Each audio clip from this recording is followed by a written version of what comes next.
Hello everyone, मैं हूं आस्था।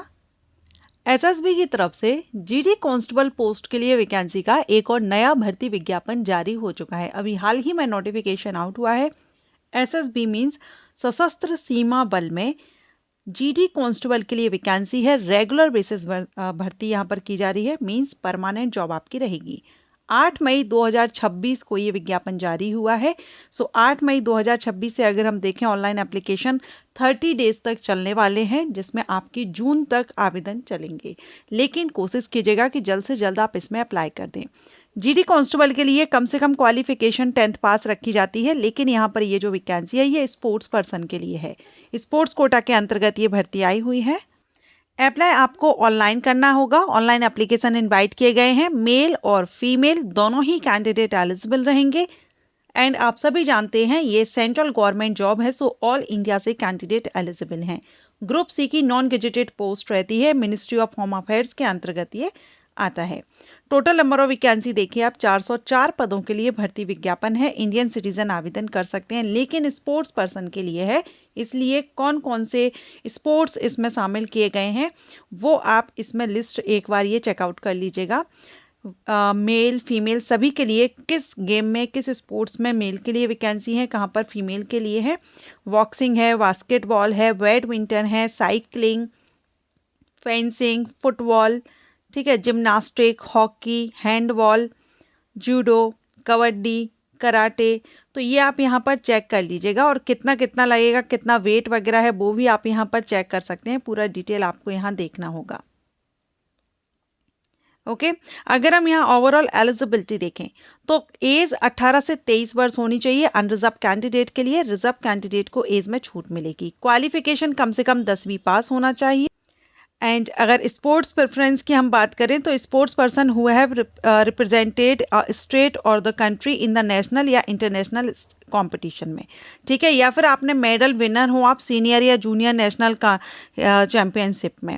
इसके अलावा medal winner in Khelo India youth games में अगर आपने किया हुआ है, age category above 18 year.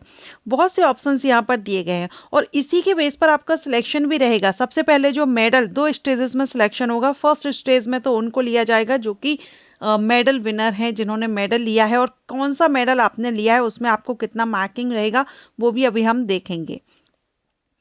Age relaxation reserve categories के कैंडिडेट को दिया गया है, तो आप यहां पर ये चार्ट देख सकते हैं। Application fees unreserved EWS OBC candidate को 100 रुपये रहेगी। एससी एसटी और फीमेल कैंडिडेट के लिए फीस माफ रहेगी। सिलेक्शन प्रोसीजर में फर्स्ट स्टेज रहेगा, जो कि आपका 3rd प्लेस तक आपने कोई मेडल या पार्टिसिपेट आपने किया है इंटरनेशनल लेवल पर, या आपने मेडल विनर हैं, नेशनल मेडल विनर हैं अप टू 3rd प्लेस, तो उनके लिए फर्स्ट स्टेज में सिलेक्ट कर लिया जाएगा। सेकंड स्टेज उनके लिए रहेगा जो फर्स्ट स्टेज में सिलेक्ट नहीं होते हैं, फिर उनको सेकंड स्टेज में लिया जाएगा। तो सबसे पहले जो मेडल विनर हैं या इंटरनेशनल लेवल पर आप खेल कर आए हैं उनके लिए फर्स्ट स्टेज में ही वो सिलेक्ट हो जाएंगे। लेकिन सिर्फ इतना ही नहीं होगा, आपके डॉक्यूमेंट वेरिफिकेशन होगा, आपका स्किल टेस्ट भी लिया जाएगा। मार्किंग आपको गोल्ड मेडल है तो 30 मार्क मिलेगा, सिल्वर है तो 29 है, ब्रॉन्ज मेडल है तो 28 है, पार्टिसिपेट सिर्फ आपने किया, कोई मेडल नहीं मिला है तो 26 मार्क्स आपको मिल सकता है। इसी तरह से यहाँ पर नेक्स्ट प्रेफरेंस के बेस पर यहाँ दिया गया है मार्किंग, ठीक है। तो इसमें आपका डॉक्यूमेंट वेरिफिकेशन होगा, टेस्ट होगा, उसके बाद आपका फिजिकल स्टैंडर्ड टेस्ट भी होगा। जो आप यहाँ पर चार्ट देख रहे हैं, कितनी हाइट होनी चाहिए, मेल फीमेल या कैटेगरी के अकॉर्डिंग यहाँ पर पीएसटी आपका रहेगा, तो ये भी आपको चेक रहेगा। वेट कितना रहेगा, वीएमआई आपका यहाँ पर फॉर्मूला वीएमआई निकालने का, तो पूरा ओवरऑल आपका ये फिजिकली आप फिट है या नहीं वो आपका चेक किया जाएगा। तो जो भी है रिटन एग्जाम आई थिंक इसमें नहीं है, सिर्फ इसी के बेस पर आपका सिलेक्शन रहने वाला है। तो जो कैंडिडेट स्पोर्ट्स फील्ड से हैं उनके लिए अच्छी अपॉर्चुनिटी है। 404 पद है और रेगुलर बेसिस है, तो अप्लाई कर दीजिए। अप्लाई आपको ऑनलाइन करना होगा। ऑनलाइन एप्लीकेशन इनवाइट किए गए हैं।